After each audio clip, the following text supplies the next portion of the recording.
يا ربي بالمصطفى بلغ مقاصدنا واغفر لنا ما مضى يا واسع الكرم يا رب.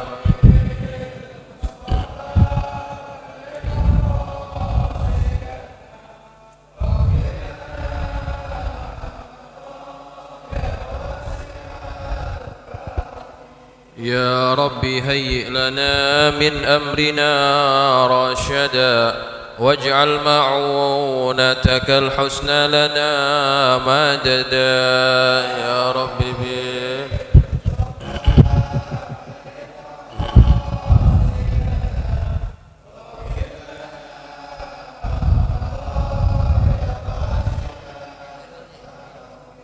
ولا تكلنا إلى تدبير أنفسنا فالنفس تعجز عن إصلاح ما فسد يا رب.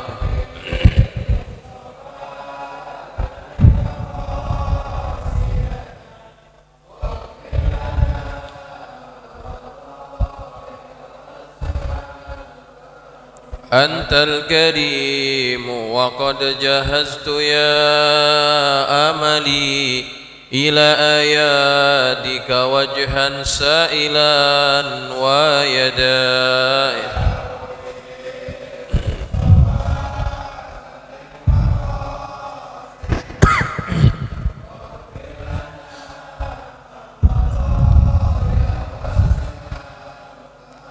اللهم صل وسلم وبارك عليه وعلى آله. الفاتحة على نية أن الله يفتح علينا فتوح العارفين ويفقهنا وإياكم في الدين ويرزقنا كمال الإخلاص واليقين. ثم الفاتحة إلى روح مؤلف هذا الكتاب الإمام النووي بأن الله ينفعنا بأسراره وأنواره وعلومه ونفحاته في الدين والدنيا والآخرة. وإلى أرواح مشايخنا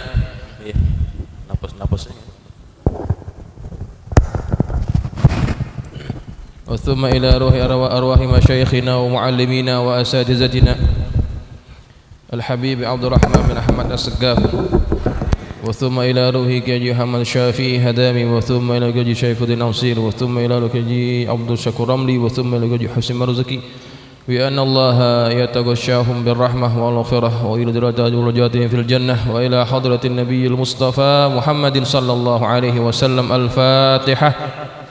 أعوذ بالله من الشيطان الرجيم. بسم الله الرحمن الرحيم.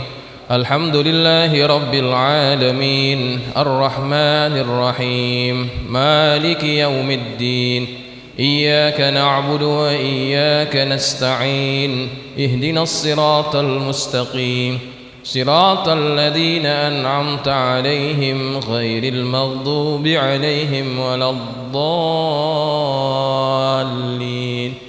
آمين. السلام عليكم ورحمة الله وبركاته. الحمد لله رب العالمين وبه نستعين على أمور الدنيا والدين، والصلاة والسلام على أشرف المرسلين سيدنا ومولانا محمد وعلى آله وأصحابه أجمعين. سبحانك لا علم لنا إلا ما علمتنا إنك أنت العليم الحكيم. رب اشرح لي صدري ويسر لي أمري واحلل عقدة من لساني يفقه قولي. أما بعد،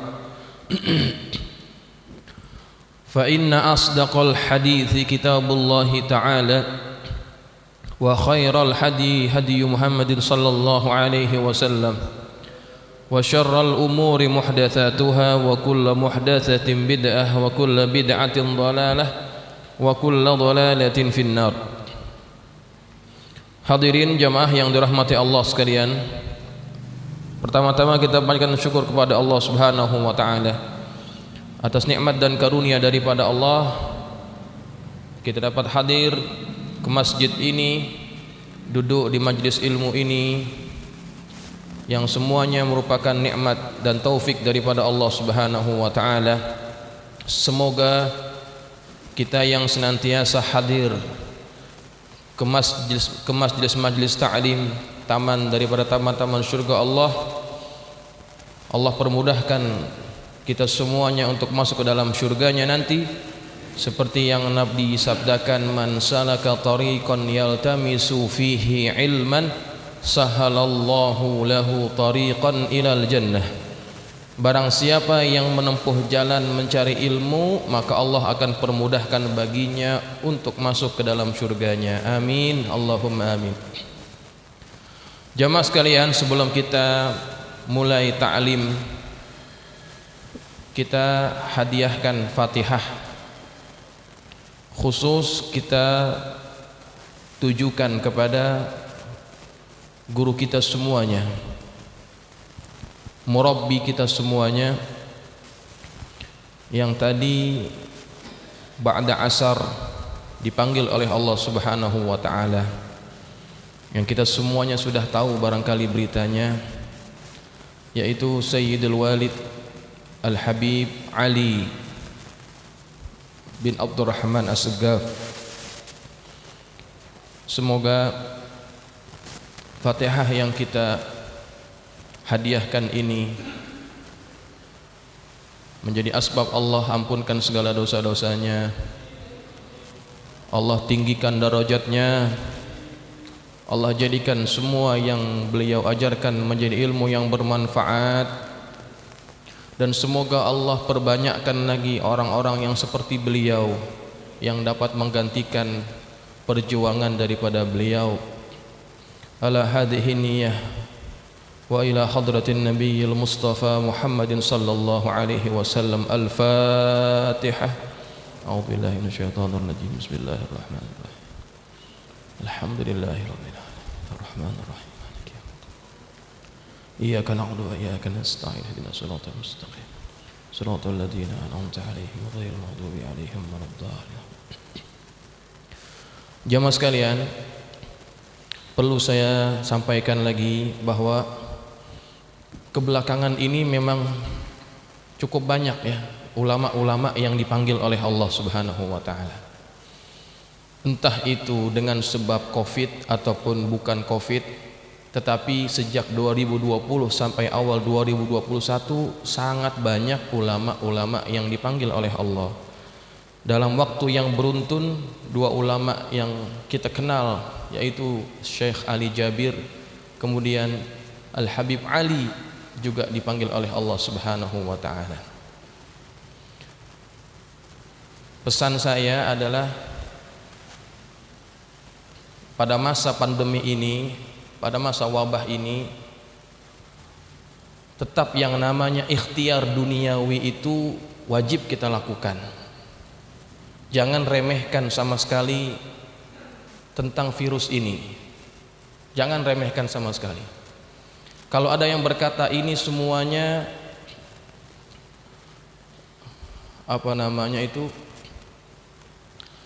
semuanya mainan orang-orang luar negeri, orang Cina yang jualan yang jualan vaksin dan sebagainya.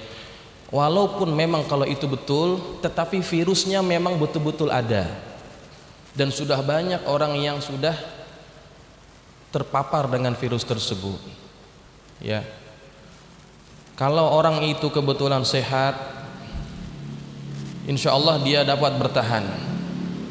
Tapi banyak orang-orang yang akhirnya kalah ketika berlawan dengan virus tersebut, seperti yang dialami oleh Syekh Ali Jabir dan guru-guru yang lainnya. Jangan anggap remeh ini, ya. Usaha duniawi tetap wajib kita usahakan. Yang dikatakan yang disuruh oleh pemerintah ataupun para pakar, ya, yang mereka tahu, fas'alu ahla dzikri in kuntum la ta'lamun. Kalau kita tidak tahu dengan masalah ini, tanya kepada yang pakar. Siapa yang pakar dalam bidang ini? Dokter, bukan ustadz, bukan kiai. Mereka yang lebih tahu tentang ini, dan mereka punya tanggung jawab dan juga sumpah terhadap keilmuan yang mereka ada, yang mereka tidak mungkin berbohong tentang itu semuanya.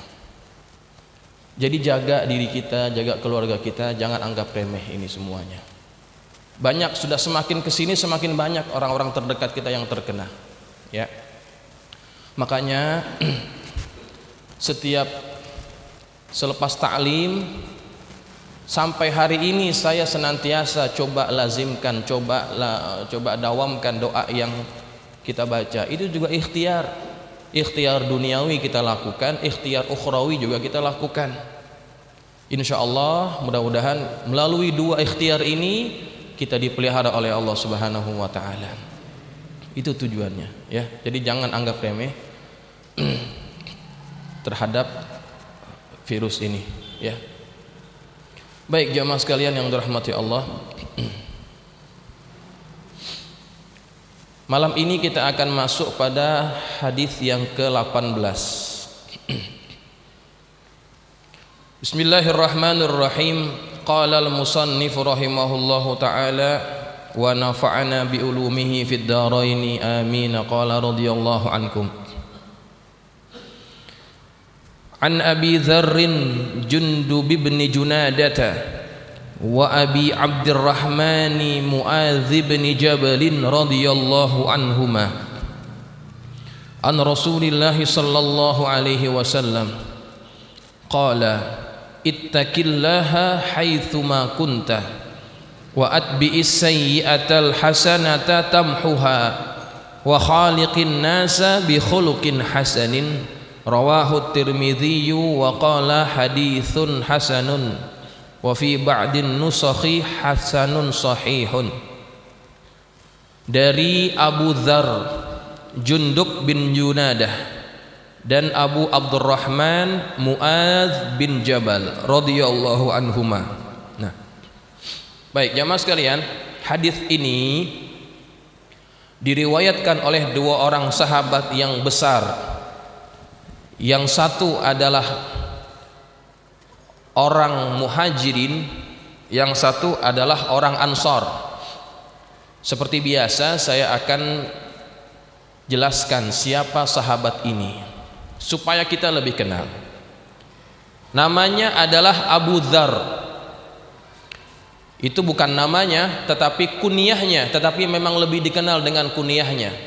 Nama aslinya adalah Jundub bin Junadah. Jundub bin Junadah, orang ini berasal daripada Bani Ghifar, satu kabilah yang tidak jauh daripada kota Mekah. Kalau orang Mekah ingin pergi ke Madinah, pasti mereka akan melalui kampung orang-orang Ghifar, kampungnya Abu Dzar ini. Jadi Abu Dzar al-Ghifari adalah salah satu daripada sahabat yang terawal masuk ke dalam agama Islam. Dikatakan bahwa beliau adalah orang yang keempat yang masuk dalam agama Islam. Orang yang kelima. Orang yang kelima masuk ke dalam agama Islam, yaitu Abu Dzar al-Ghifari. Beliau mulai tertarik dengan ajaran ini ketika dia mendengar bahwa di Mekah ada orang yang memproklamirkan dirinya sebagai seorang nabi. Dan kebetulan Abu Dzar al-Ghifari ini dia memiliki hati yang cukup bersih. Dia merasa tidak dapat menerima amalan orang-orang di kaumnya yang mereka menyembah berhala dan sebagainya. Dia tidak srek dengan amalan kaumnya. Nah, ketika ada kabar bahwa seorang nabi telah diutus di Mekah, dia penasaran. Kemudian diutus saudaranya untuk mencari tahu siapa orang ini. Saudaranya itu namanya Unais. Dia datang ke Mekah mencari tahu kabar tentang orang ini, yakni Nabi kita Muhammad. Kemudian setelah itu dia kembali ke kampungnya. Dia ceritakan tentang orang ini. Kemudian si Unais ini dia cerita kepada saudaranya bahwa aku telah melihat orang ini,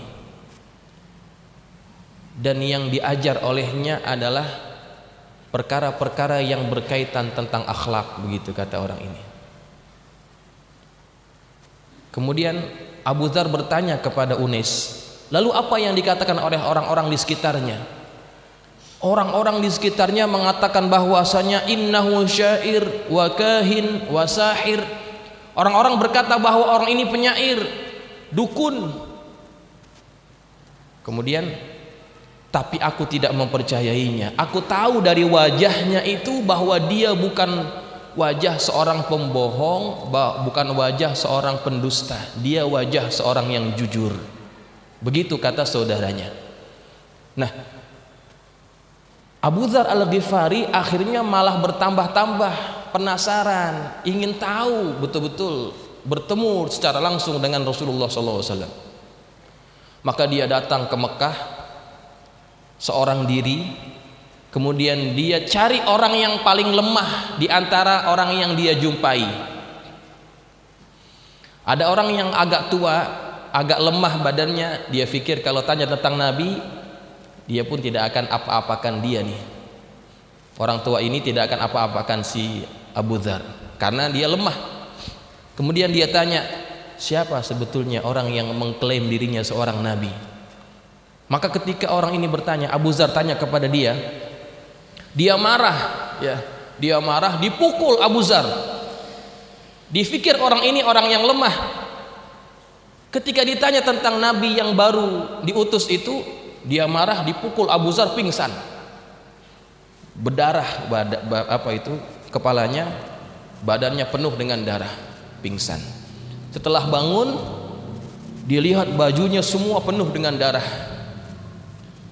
Setelah itu, karena dia seorang diri di Mekah, tidak punya bekal, tidak punya makanan, selama 30 hari Abu Dzar Al-Ghifari cuma minum apa? Cuma minum air Zam-Zam selama 30 hari. Sampai apa? Sampai badannya itu agak gemuk. Nih ajaibnya air Zam-Zam, ya. Air Zam-Zam ini bukan cuma air biasa. Kalau kita minum air Zam-Zam, bukan hanya hilang dahaga, bukan hanya hilang haus kita, tetapi lapar juga hilang. Nih kelebihan dari air Zam-Zam. Ini sejak zaman dulu sebelum Nabi diutus lagi, memang orang-orang itu sudah percaya khasiat air Zam-Zam. Siapa yang menemukan sumurnya lagi setelah lama terpendam, yang menemukan air Zam-Zam itu sumurnya digali semula adalah kakeknya Nabi yang bernama Abdul Muttalib. Dia yang menggalinya lagi, yang menemukan lagi sumur itu, yang kita kenal sebagai nama lain daripada Abdul Muttalib adalah Syaibatul Hamdi. Nah, ya. Di Barzanji ada itu kan. Syaibatul Hamdi itu nama lain daripada Abdul Muttalib. Ya, Syaibah. Nah, kemudian setelah dia itu 30 hari mencari tahu, dia bertanya takut dipukul lagi. Akhirnya satu hari itu, satu subuh dia duduk, kemudian dia lihat ada orang datang masuk ke masjid tawaf. Dia lihat wajah orang ini adalah wajah orang yang jujur, gitu kata. Maka dia mendatanginya. Dia mendatangi orang ini yang sedang tawaf, diucapkan salam. Assalamu alayka ya Rasulullah. Dia sudah tahu bahwa dia inilah Rasulullah dari wajahnya. Assalamu alayka ya Rasulullah, kata dia. Kemudian Rasulullah menjawab, wa alaikassalam wa rahmatullah. Dan orang ini, Abu Dzar ini adalah awwalu man hayya Rasulillah sallallahu alaihi wasallam. Awwalu man hayya Rasulullah sallallahu alaihi wasallam bi tahiyyatil Islam. Abu Dzar lah orang pertama kali yang mengucapkan salam kepada Rasulullah dengan salam Islam. Abu Dzar Al-Ghifari. Kemudian setelah itu dia masuk Islam di hadapan Nabi, mengucapkan 2 kalimat syahadat. Kemudian dia berkata ke hadapan Nabi, walladzi nafsi biyadih, demi zat yang jiwaku berada dalam genggamannya, la asrikhanna bihadza baina zahranihim, Aku pasti akan memproklamirkan keislamanku di hadapan orang-orang musyrikin, di hadapan orang-orang Mekah. Kemudian dia betulan setelah dia masuk Islam, dia keluar menuju perkumpulan orang-orang Mekah di sekitar Baitullah. Dia mengucapkan 2 kalimat syahadat di hadapan mereka. Asyhadu an la ilaha illallah wa asyhadu anna Muhammadar Rasulullah. Semuanya terkejut. Kenapa? Tidak ada yang berani memproklamirkan keislamannya pada waktu itu. Karena apa? Karena kalau ada yang mengucapkan kalimat itu pasti akan dihukum, pasti akan dipukul ataupun bahkan dibunuh. Betul aja, ketika dia mengucapkan itu, dia teriak di hadapan orang-orang Mekah, maka orang-orang Mekah mendekati dia, kemudian memukuli dia, dipukuli sampai hampir ingin dibunuh orang ini. Kemudian dihadang oleh salah seorang paman Nabi yang bernama Abbas. Kebetulan Abbas ini waktu itu belum masuk Islam. Ketika dia akan dibunuh, Abbas datang. Jangan kalian apa-apakan dia. Kalian tahu ini orang mana nih? Ini orang dari Bani Ghifar. Kalau kalian bunuh dia, kalau kalian apa-apakan dia, nanti perjalanan kalian berdagang akan diganggu oleh kaumnya. Jangan apa-apakan, biarkan gitu. Akhirnya mereka semuanya melepaskan. Hari kedua begitu lagi. Diucapkan dengan lantang di hadapan khalayak ramai, dipukul lagi, dilerai lagi oleh Abbas, begitu. Dan akhirnya kemudian dia pun pulang ke kaumnya, ya. Dia pulang ke kaumnya, dia ajak kaumnya masuk Islam, kemudian datang berjumpa Rasulullah. Waktu itu Nabi sudah berada di Madinah. Maka dibawa rombongan kaumnya yang mereka itu masuk ke dalam agama Islam. Maka kemudian Nabi bersabda, Ghifar ghafarallahu laha, Bani Ghifar semoga Allah mengampuni mereka. Karena apa? Karena mereka betul-betul mendukung dan masuk ke dalam agama Islam yang dibawa oleh Rasulullah sallallahu alaihi wasallam. Ya.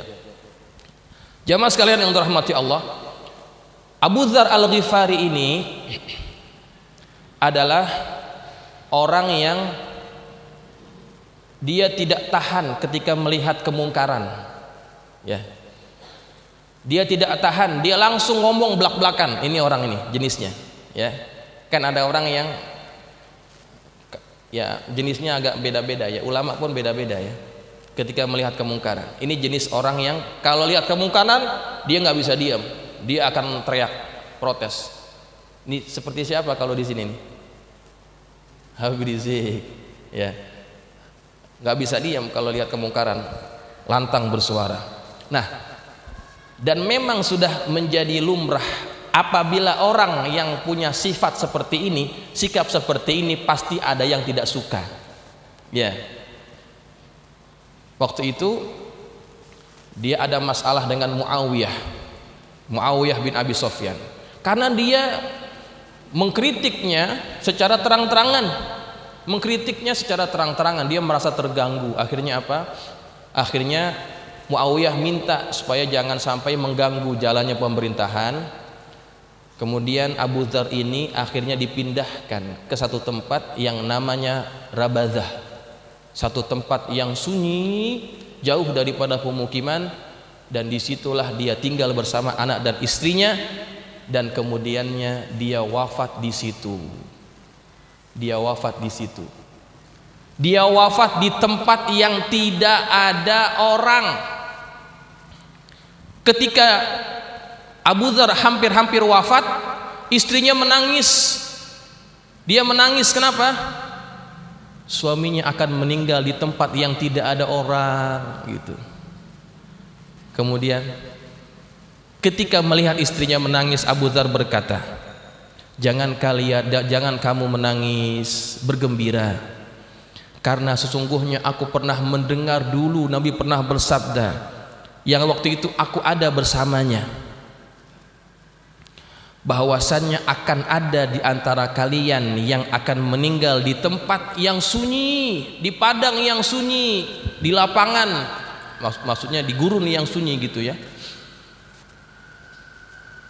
yang jauh daripada kaum mukminin. Dan ketika aku sekarang berada pada keadaan ini, aku tahu bahwa yang dimaksudkan oleh Nabi adalah aku.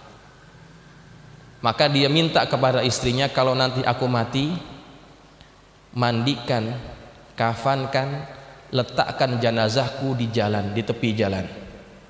Biar nanti kalau ada orang kafilah yang lewat di situ, bilang bahwa ini adalah sahabat Rasulullah. Dan ketika dia meninggal, dimandikan oleh anak dan istrinya, dikafankan, diletakkan di pinggir jalan. Karena tidak ada orang lain. Di tempat itu hanya mereka bertiga saja. Akhirnya diletakkan di situ. Tidak lama kemudian datang rombongan daripada Kufah yang dipimpin oleh Abdullah bin Mas'ud. Datang ketika itu, dibagi tahu sama istrinya, ini adalah sahabat Rasulullah. Abdullah bin Mas'ud turun. Kemudian dia cek, ya Allah, ini sahabat aku, Abu Dzar. Akhirnya diurus dan dikuburkan waktu itu oleh Abdullah ibn Mas'ud.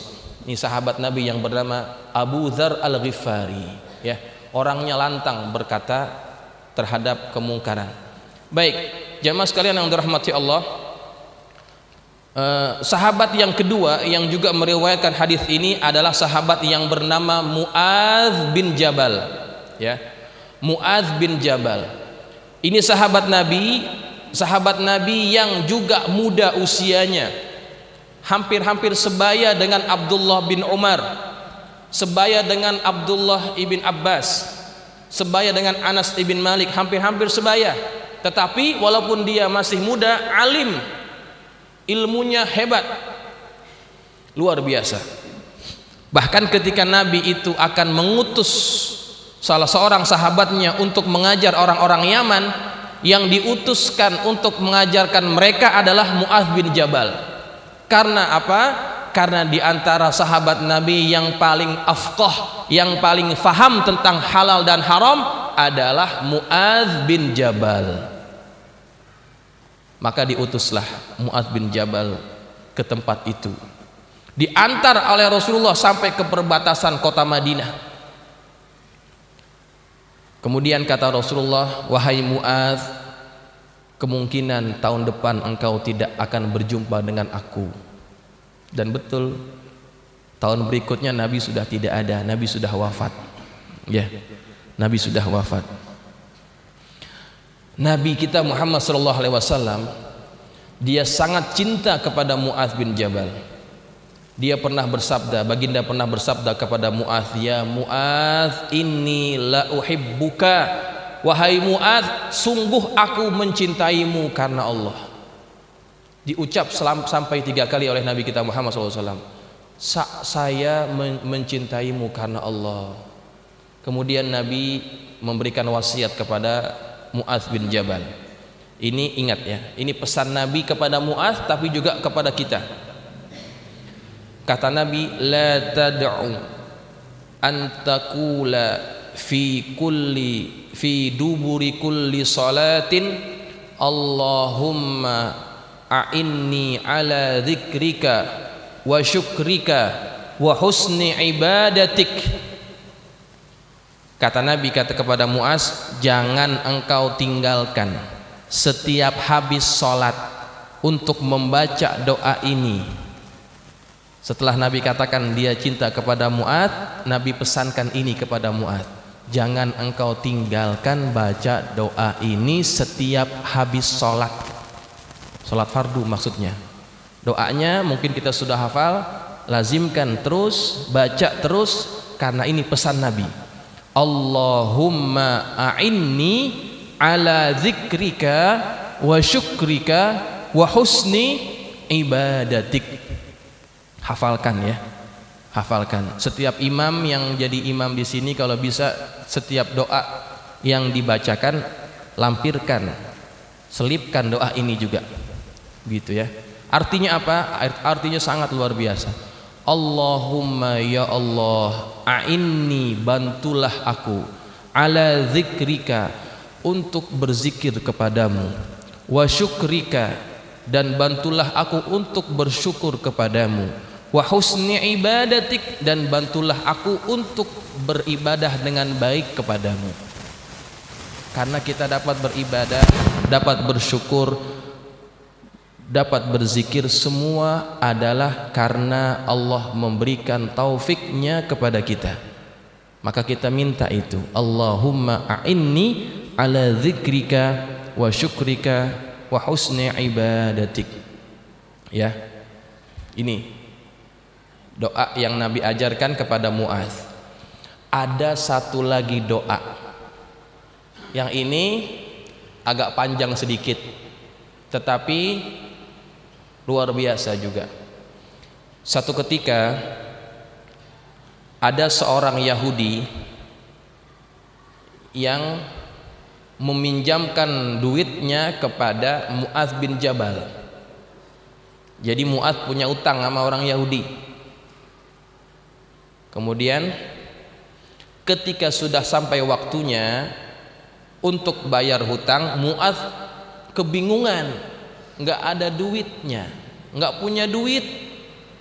Dia ketakutan berjumpa dengan orang Yahudi ini.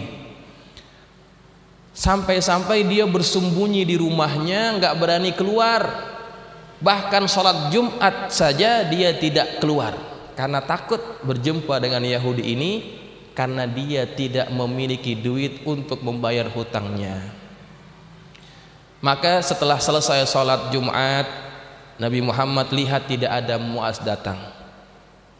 Kemudian pada hari berikutnya Rasulullah berjumpa dengan Mu'adz dan Nabi tanyakan kepada Mu'adz, wahai Mu'adz, kemana kemarin kamu nggak datang sembahyang Jumat? Faqala, maka dia berkata, ya Rasulullah, alayya dainun li fulanil yahudi, aku punya utang sama orang Yahudi. Walam yakun biyadi syai'un fakhiftuhu, tapi aku enggak punya apa-apa untuk membayar hutang-hutangku itu, maka aku bersembunyi daripadanya. Begitu kata Mu'adz bin Jabal. Kemudian Nabi berkata, apakah Nabi marah? Nabi tidak marah kepada Mu'adz ketika dia mendengar alasannya. Kata Nabi, ala u'allimuka du'aan, ketahuilah wahai Mu'adz, maukah engkau aku ajarkan satu doa? In kana alaika, kalau seandainya engkau memiliki mithla uhudin zahaban, kalau engkau memiliki seperti gunung Uhud yang terbuat dari emas, yaqdihillahu anka, yang gunung itu, emas itu dapat engkau gunakan untuk membayar hutang-hutangmu. Bala ya Rasulullah, mau ya Rasulullah, begitu. Nah, Nabi kasih solusi. Ini juga buat kita, kalau kita terlilit hutang, baca doa ini, tapi agak panjang sedikit ya. Kalau tidak hafal nanti bisa dilihat dalam rekaman ini ya. Allahumma ya farijal ham wa kashifad dar wa mujiba da'watil muttarri, rahmanad dunya wal akhirah wa rahimahuma, irhamni fi qada'i daini rahmatan tughnini biha an rahmatin man siwak. Itu doanya. Maka kata Mu'adz, fawazabtu ala du'a, aku rutinkan doa ini, faqudiya anni dzalik, maka aku dapat melunasi hutang-hutangku. Nabi ini diajarkan oleh Rasulullah SAW.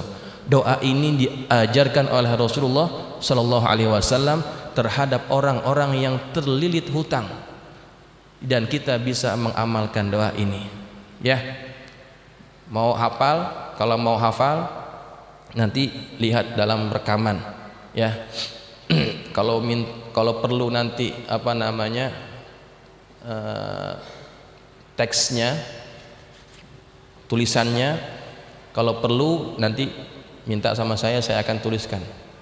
Ya, kalau yang punya utang, susah bayar utang, bukan karena kita nggak mau bayar utang, kita punya kemampuan terbatas gitu ya. Mau bayar, ada aja keperluan yang lain. Amalkan doa ini, mujarab, insya Allah hutang kita terlunasi. Ya, baik. Itu berkaitan dengan dua orang sahabat ini. Nah, saya ingin tambahkan lagi. Mu'adz bin Jabal meninggal pada tahun 32 Hijriah. Ada yang mengatakan 31 Hijriah. Di mana meninggalnya? Meninggalnya di negeri Syam. Kalau sekarang itu di negara Yordania. Dua istrinya meninggal. Karena apa? Karena wabah taun. Termasuk dirinya sendiri akhirnya juga wafat dengan sebab wabah taun.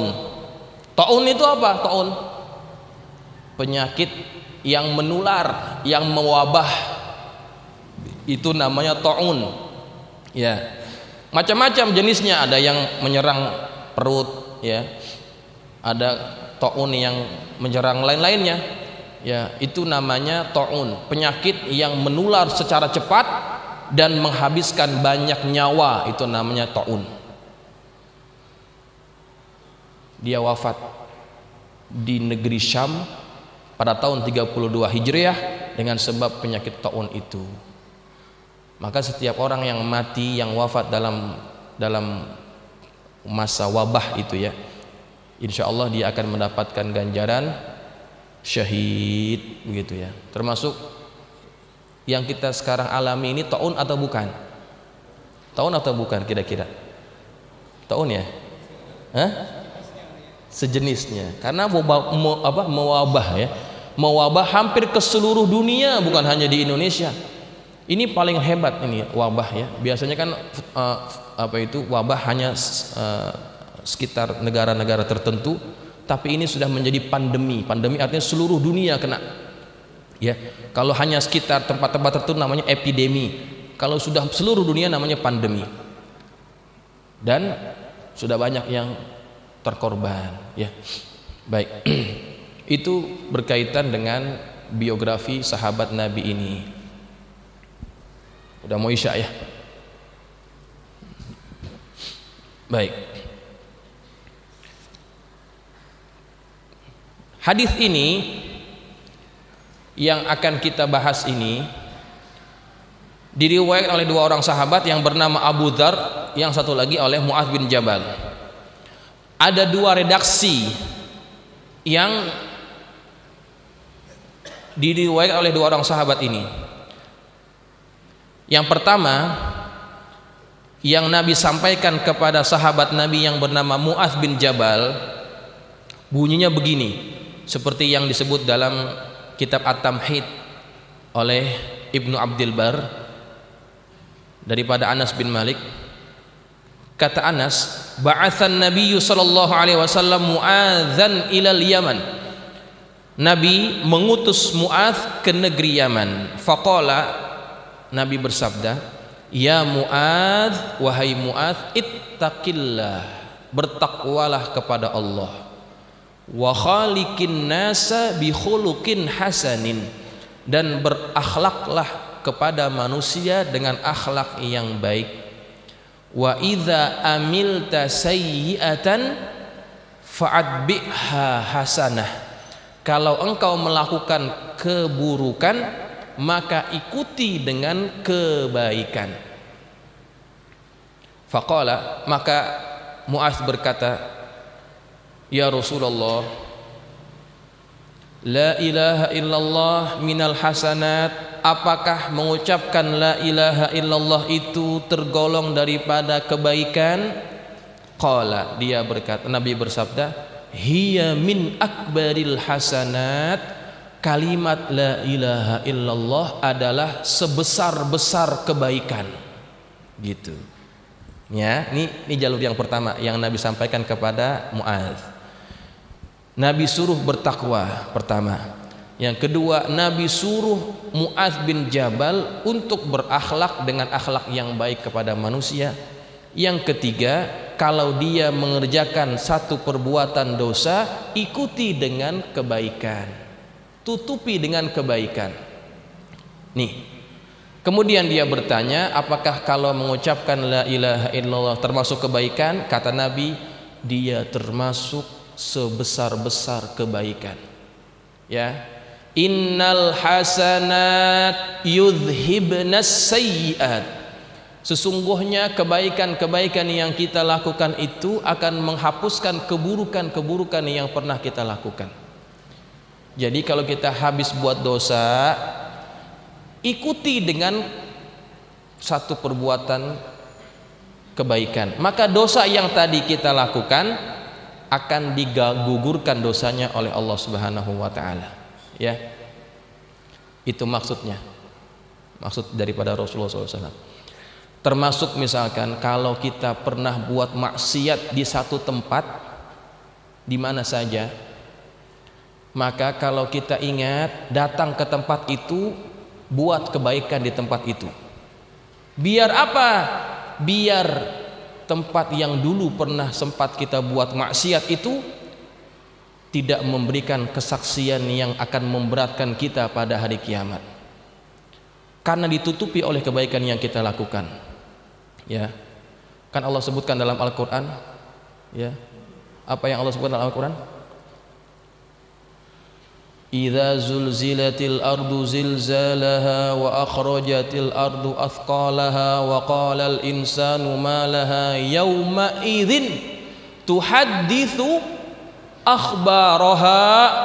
Pada hari itu akan berkata setiap sesuatu tentang perkara-perkara yang pernah terjadi padanya, termasuk bumi yang dulu pernah kita pijak, yang dulu kita pernah buat maksiat, maka bumi itu akan bersaksi di hadapan Allah bahwa si fulan pada hari ini pernah buat maksiat di tempat itu. Dia akan memberikan kesaksian kepada Allah. Maka sebelum kita meninggal, kalau kita pernah ingat buat maksiat di tempat itu, datangi lagi, tutupi dengan apa? Dengan kebaikan-kebaikan. Maka yang dulu kita pernah buat maksiat di situ akan terhapus dengan kebaikan yang kita lakukan di tempat itu. Itu maksudnya. Ya. Wa atbi'is sayyi'atal hasanata tamhuha. Baik. Kemudian yang jalur yang kedua daripada Abu Dzar, ini hadis dikeluarkan oleh Imam Ahmad. Qultu ya Rasulullah, Abu Dzar berkata kepada Rasulullah, allamani amalan, ajarkan aku satu amalan, yuqarribuni minal jannah, yang dapat mendekatkan aku kepada surga, wa yubaiduni minan nar, dan menjauhkan aku daripada neraka. Qala, Nabi bersabda, idza amilta sayyi'atan, kalau engkau mengerjakan amal keburukan, fa'mal hasanah, maka kerjakan kebaikan setelahnya. Fa innaha asyru amsalihha, karena sesungguhnya kebaikan yang engkau lakukan itu akan dibalas 10 kali ganda. Akan tertutupi maksiat yang pernah kita lakukan dengan kebaikan yang kita lakukan setelahnya. Qultu ya Rasulullah, kemudian Abu Dzar berkata lagi kepada Rasulullah, aminal hasanat, apakah termasuk kebaikan la ilaha illallah, kalimat la ilaha illallah? Kata Nabi, hiya ahsanul hasanat, dia ada sebaik-baik hasanat. Ya, nih Nabi juga katakan itu kepada Abu Dzar. Zikir yang kita baca juga termasuk amal kebaikan. Makanya kalau kita lagi zikir la ilaha illallah, jangan kita main handphone, ya. Jangan kita ngobrol, apalagi tidur ya. Diundang tahlilan, pas giliran tahlilnya malah tidur ya.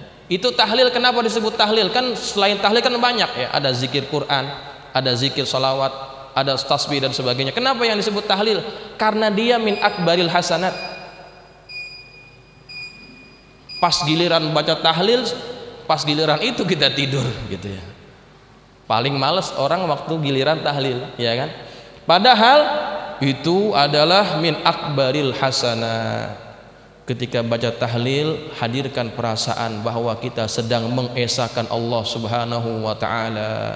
Maka ketika kita betul-betul meresapi kalimat itu akan menjadi amalan yang sangat berat timbangannya di sisi Allah Subhanahu wa taala.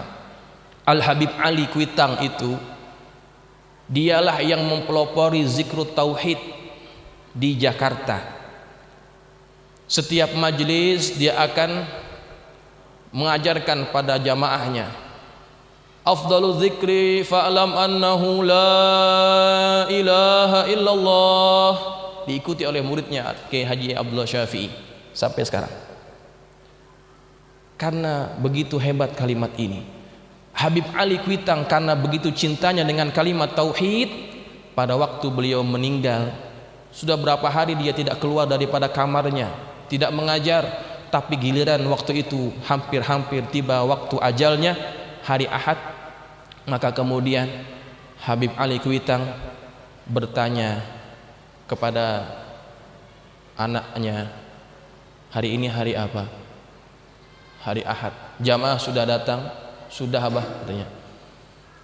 Bawa Abah keluar. Kemudian dia keluar untuk terakhir kalinya, mengajarkan lagi jamaahnya kalimat tauhid la ilaha illallah. Maka setelah itu dia masuk ke kamarnya, wafat. Bukan orang ngajarin dia kalimat tauhid, tapi beliau yang mengajarkan orang kalimat tauhid. Itu hebat. Kalau orang yang lain kan Nabi suruh kita apa? Laqinu mautakum la ilaha illallah. Ajarkan orang yang akan mati di antara kalian dengan kalimat ini, kalimat tauhid. Tapi Habib Ali dia yang ajarkan orang lain kalimat tauhid. Karena apa? Kalimat itu sudah menyatu kepada jiwanya. Ada orang yang menyaksikan hari wafatnya itu, ketika dimandikan jenazahnya keluar kalimat seperti cahaya, kalimat la ilaha illallah gitu. Nih, luar biasa kalimat ini ya. Maka kalau kita pernah melakukan maksiat dan dosa, tutupi dengan kebaikan-kebaikan. Di antaranya adalah zikir la ilaha illallah. Baik jamaah sekalian, kita belum masuk kepada matan hadis ya. Insyaallah minggu depan kita akan lebih dalam lagi menggali matan hadisnya. Tadi baru berbicara tentang sahabat Nabi dan apa-apa yang berkaitan dengan beliau. Baik jamaah sekalian, ada yang ingin bertanya silakan. Kalau ada ada. Iya. Assalamualaikum warahmatullahi wabarakatuh. Waalaikumsalam warahmatullahi wabarakatuh. Saya tidak masuk kepada materi pelajaran karena memang belum dikupas. Cuma saya ingin penjabaran dari Ustaz mengenai banyaknya para ulama kita yang dipanggil Allah Subhanahu wa taala. Ada salah satu hadis yang mengatakan man lam yahzan bi mautil ulama fa huwal munafiq. Bagaimana penjabaran tentang hadis ini berkenaan dengan banyaknya wafatnya para ulama kita?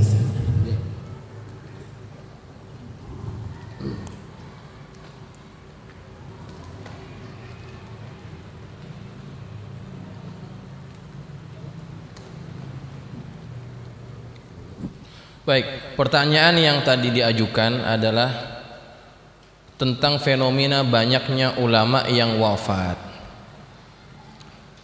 Sudah lebih 200 orang yang wafat ya. Itu ulama yang terkenal. Maka kemudian bagaimana tentang hadis yang berkata man lam yahzal bimautil ulama, atau lebih tepatnya man lam yahzan bimautil alim fahuwa munafiqun. Barang siapa yang tidak bersedih dengan sebab kematian seorang alim, maka dia termasuk orang-orang munafik. Baik, ini kalau kita lihat hadis ini sering kita lihat di mana? Di foto ya. Foto 3 orang ulama 3 serangkai. Habib Ali Kuitang, Habib Ali Bungur, Habib Salim Jindan, 3 serangkai. Kemudian di bawahnya ada ucapan itu, man lam yahzan bimautil alim fahuwa munafik. Nah, ini apakah hadis ataupun bukan? Ya, maksudnya penjabarannya ataupun gimana Ustaz? Ya. Jadi itu bukan hadis. Man lam yahzan bimautil alim fahuwa munafiq itu adalah bukan hadis. Itu ucapan ulama. Ya, itu ucapan ulama. Tetapi memang ada hadis yang hampir-hampir serupa dengan itu. Ya. Apa bunyi hadisnya? Bunyi hadisnya adalah man lam yahtamma bi amril muslimin falaisa minhum. Barang siapa yang tidak mengambil perhatian terhadap urusan kaum mukminin, kaum muslimin, maka mereka bukan termasuk golongan kaum muslimin. Kematian ulama itu urusan kaum mukminin bukan?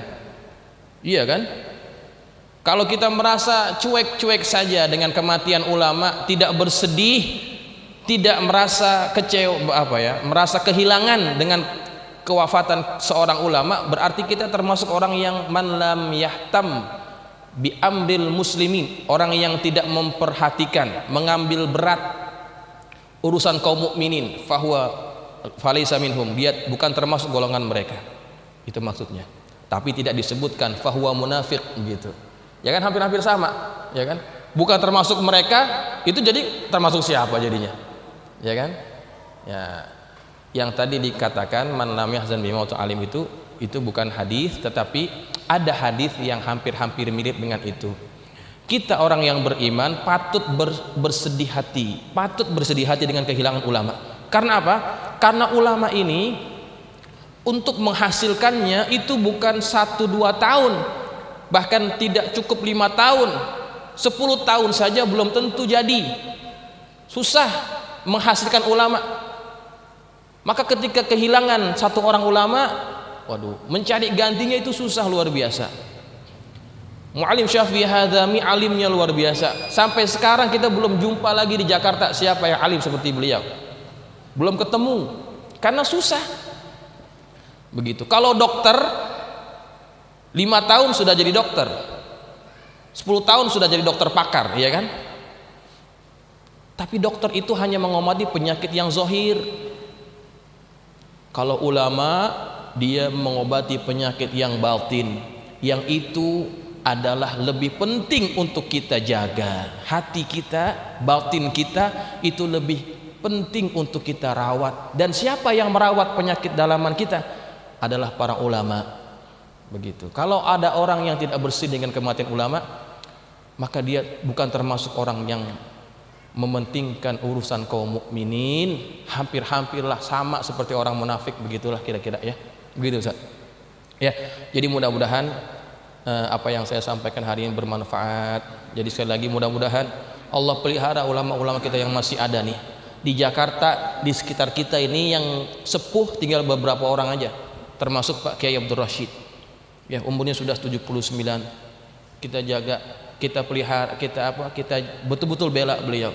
Ya, kemudian kita doakan juga beliau, semoga Allah berikan panjang umur, sehat badannya. Kemudian ulama-ulama yang ada di Jakarta juga, Habib Umar, begitu juga. Kemudian guru-guru yang lainnya, semoga Allah panjangkan usianya, berikan kesehatan kepada mereka, Allah lindungi daripada wabah ini. Al-Fatihah. A'udzu billahi minasyaitonir rajim. Bismillahirrahmanirrahim. Alhamdulillahi rabbil alamin arrahmanir rahim maliki yaumiddin. Iyyaka na'budu wa iyyaka nasta'in. Ihdinas siratal mustaqim. Siratal ladzina an'amta 'alaihim ghairil maghdubi 'alaihim waladdallin. Bismillahirrahmanirrahim. Alhamdulillahi rabbil alamin wassalatu wassalamu ala asyrafil mursalin sayyidina maulana Muhammadin wa ala alihi wa ashabihi ajma'in. Allahumma anfa'na bima 'allamtana wa 'allimna ma yanfa'una. Allahumma zidna wa la tankusna wa akrimna wa la tuhinna wa'tina wa la tahrimna wa athirna wa la tu'thir 'alaina wa ardina warḍa 'anna. Allahumma inna nas'aluka bihaqqi Fatimata wa abiha wa ba'liha wa baniha iftah 'alaina wa 'ala auladina wa talamidina futuhal 'arifin wa faqihna wa iyyakum fid din warzuqna kamalal ikhlasi wal yaqin. Allahumma rabbana atina fid dunya hasanah wa fil akhirati hasanah wa qina adzabannar. Sallallahu ala sayyidina Muhammad wa ala alihi wa sahbihi wa sallam. Walhamdulillahi rabbil alamin. Wassalamu alaikum warahmatullahi wabarakatuh.